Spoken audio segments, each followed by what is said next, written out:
Libo-libong Filipino-Canadians ang nagtungo sa Earl Bales Park sa Toronto para sa isang National Day of Prayer bilang paggunita sa kaarawan ni dating Philippine President Rodrigo Duterte. Ang kanilang panawagan, "Bring him home." Narito ang report ni Paula Saraza.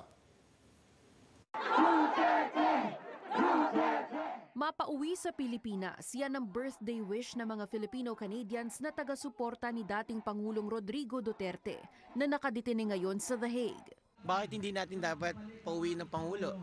Siya ay naging Pangulo ng Pilipinas for the last 6 years of his administration. Bakit lilitisin sa ibang bansa?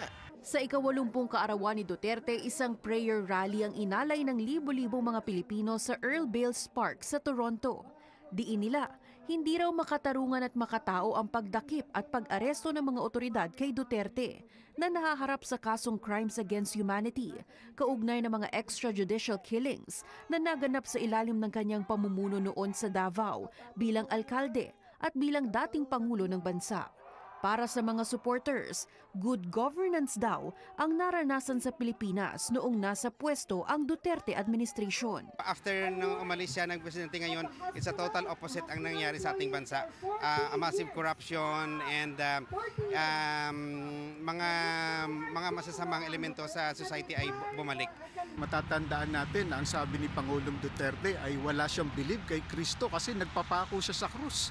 Minsan itinanong pa, sino itong stupid God?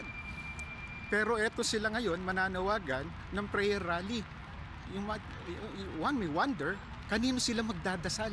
Nitong Biyernes, nagkalat naman ang ilang migrant at human rights advocates sa Little Manila sa Toronto para mamigay ng mga flyer. Naglalaman ng mga detalye sa kasalukuyang sitwasyon sa Pilipinas at pagkakaaresto kay Duterte. Ang amin pong objective dito is patuloy na labanan ang fake news, patuloy na kausapin ng ating mga kababayan.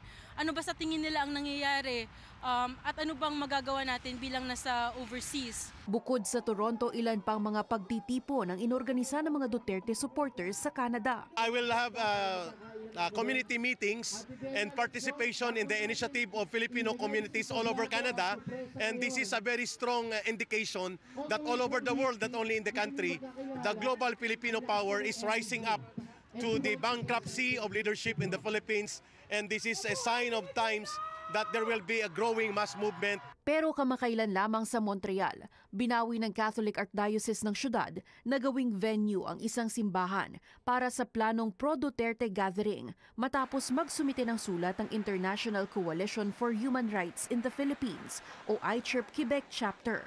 Sa bansang Qatar, kinumpirma ng embahada na ilang supporters ang inaresto at dinitine matapos ang umano'y unauthorized political demonstration.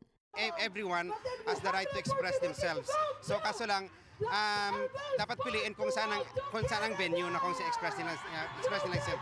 Kaya dito sa Toronto, Earl Bales Park, it's considered a freedom area, and we're free to voice out what we want to voice.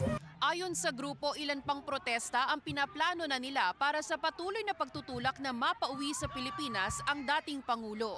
Sa Setyembre, muling haharap sa International Criminal Court si Duterte para sa kanyang confirmation of charges hearing. Paula Saraza, Omni News, Toronto.